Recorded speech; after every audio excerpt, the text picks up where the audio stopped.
So, what I wanted to talk about today was the tendency of people in more spiritually oriented circles to float back and forth between, everything is all nice and perfect, and really once we realize the truth, then all shall be good and everything is one and whole. And then also, people often come to that from great sadness. And probably I can be aware of that because I can identify with that flipping back and forth.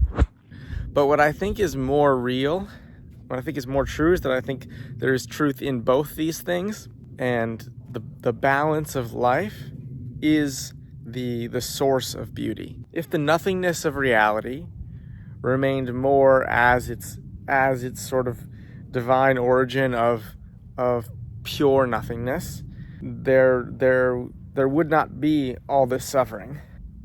And if the balance did not come into being, then there would not be the opportunity for the home and the experience of returning to the nothingness, to the perfection, to the joy.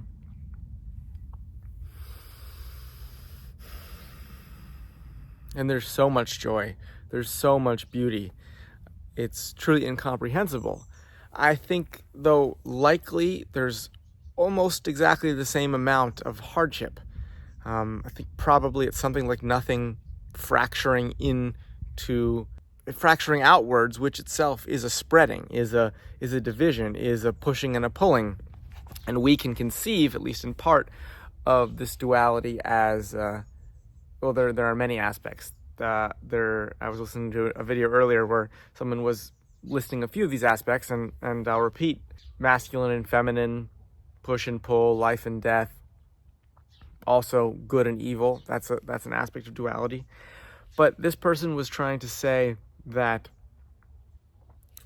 that good and evil are delusions, right? That the truth is the oneness, the wholeness, the perfection, the light. And I agree with that. I do. However, I think it misses the paradox. And I think the paradox, the contradiction, is the window towards right action. I think towards what it is that we're really wanting for, moving towards, growing towards as a species, as individuals. And that's the fact that good and evil is not a delusion. It is not an illusion. It is not only a misunderstanding.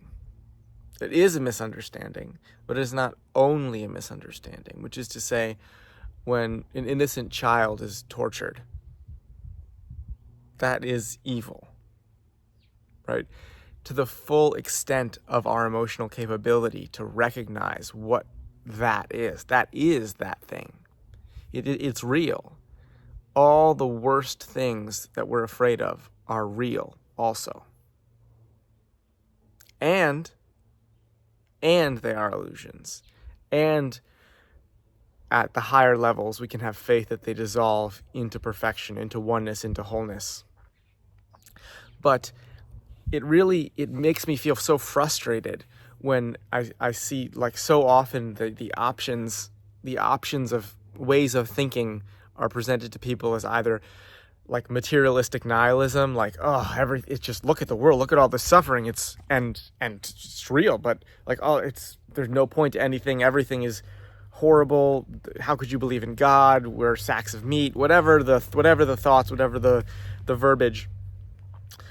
That's one way, and the other way is, everything is so light, and all these people are stuck in the earthly realms, and how could they be so foolish not to experience the true light of... That's also true. That's also nice and true, I think, and real. But it's both.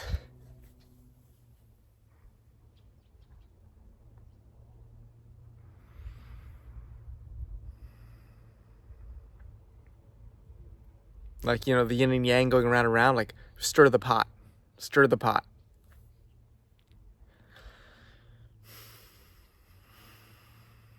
It's both. And I think that's what's so tough for us as a species right now. That point right there of having both.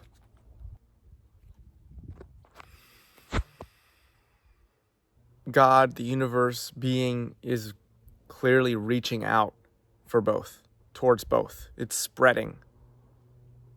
We're in Judaism, there's a notion, I'm sure it's in many other traditions as well, of God being a limitless being, and the only limits of a limitless being is the lack of limitation. And so we are the real world, the manifestations of being are the expression of limitation. What does limitation mean? It's not as much as. It's not all good. It's bad too.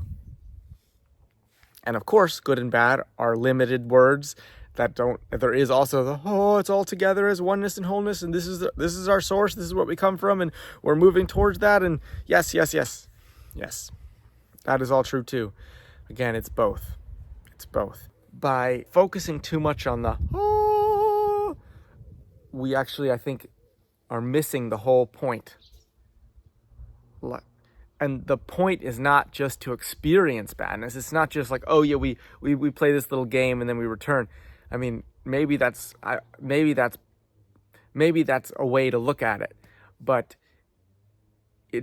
there is a realness to reality and to the actual suffering of real people, the actual pain, the actual sorrow, the actual mattering and meaning, and the actual it being hard. You can't. Someone who loses someone they love,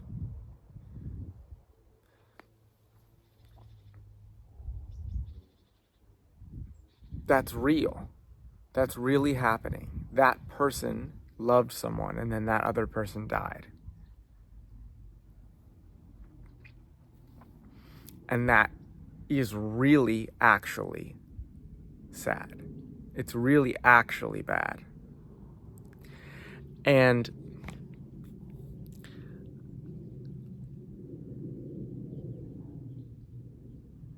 also,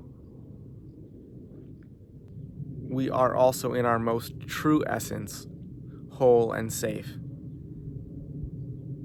and returning and emanating from the divine that is beyond which we could comprehend, and we shall return to the divine that is beyond which we can comprehend.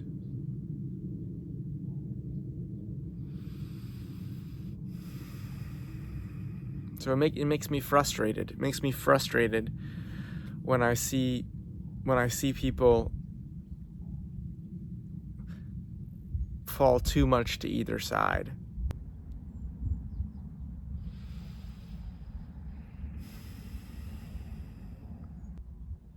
Probably the reason it makes me frustrated is because I'm frustrated with myself for falling too much to either side. I watered these plants behind me earlier today, and I didn't water all the soil perfectly evenly. So there's some parts that are dry and some parts that are wet. And next time I'll try to water it a little bit more evenly, but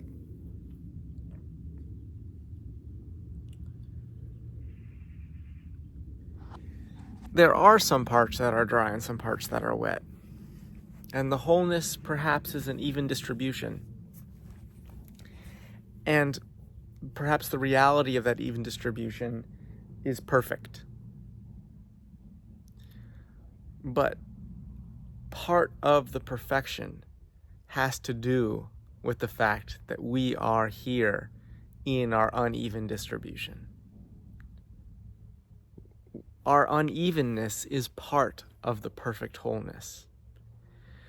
And so to deny our unevenness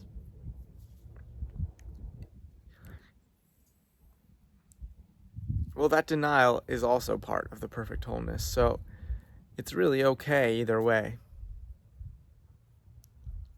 But I would just share that something that makes me less frustrated, which I hope might help you become a little less frustrated, and maybe that we all might help the world become a little bit less frustrated, is that the truth doesn't leave behind a part of ourselves. But it also doesn't mean that any of the suffering was fake, or that any of the really bad things are not actually bad.